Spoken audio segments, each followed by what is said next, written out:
It's looking good, it's looking right. Been through the days and through the nights. I felt the pressure, I felt the pain. Feel good now, finally. It's looking good, it's looking right. Been through the days and through the nights. I felt the pressure, I felt the pain. Feel good now, finally. You've been in a situation where you're about to do something, and the feeling inside your gut told you it was the right thing for you to do, but you second guess yourself, and you didn't follow that feeling. Well, that feeling is called your intuition, and you always have to follow that feeling.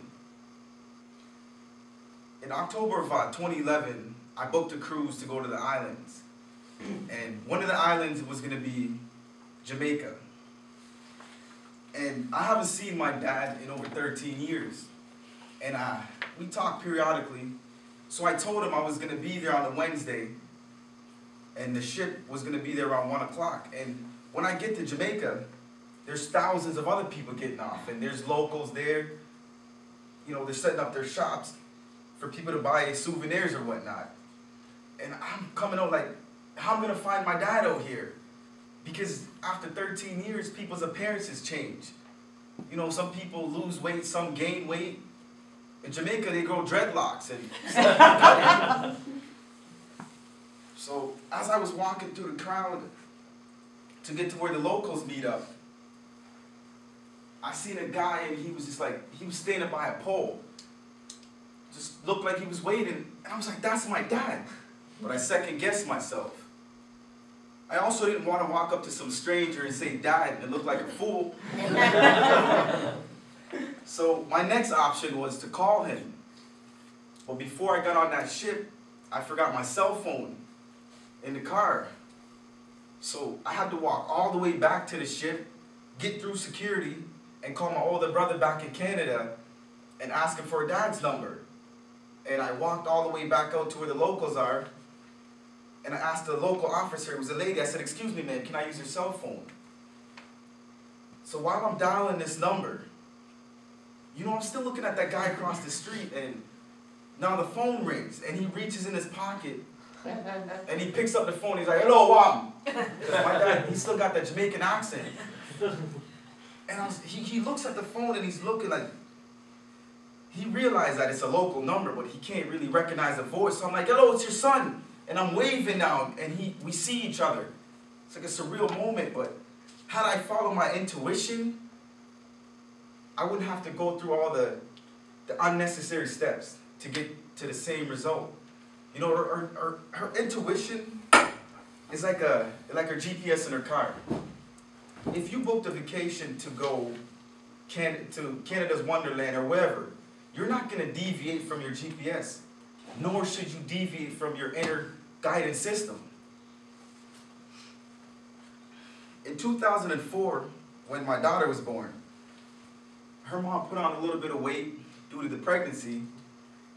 And prior to that, she was in great shape. Like, she was a high school basketball player.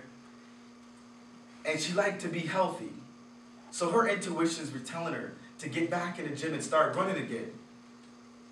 But she had fear and insecurities because she worried about what people are going to think when she's in the weight room and if she wasn't doing the workouts right. So I would push her. I said, you got to do it. You got to do it.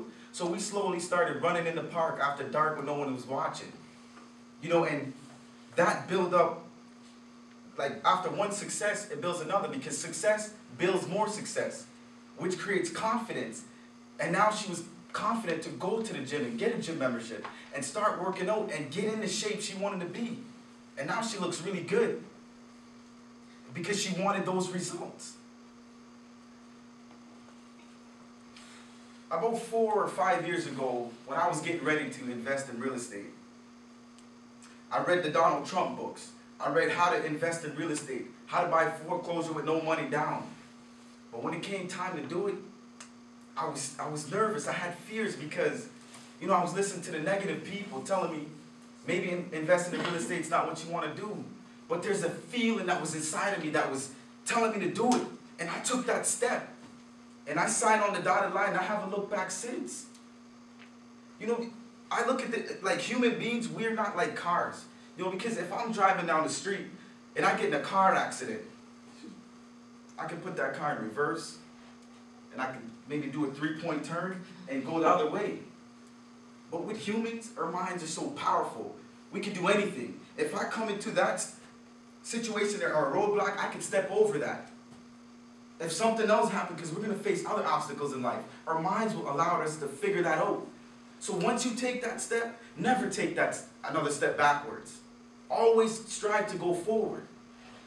So whatever your life path or your career goals may be brave and courageous. And step and follow your intuition. Step into your path and live out your dreams. Mr. Toastmaster. It's looking good, it's looking right. Been through the days and through the nights. I felt the pressure, I felt the pain. Feels good now, finally. It's looking good, it's looking right. Been through the days and through the nights. I felt the pressure, I felt the pain. Feels good now, finally.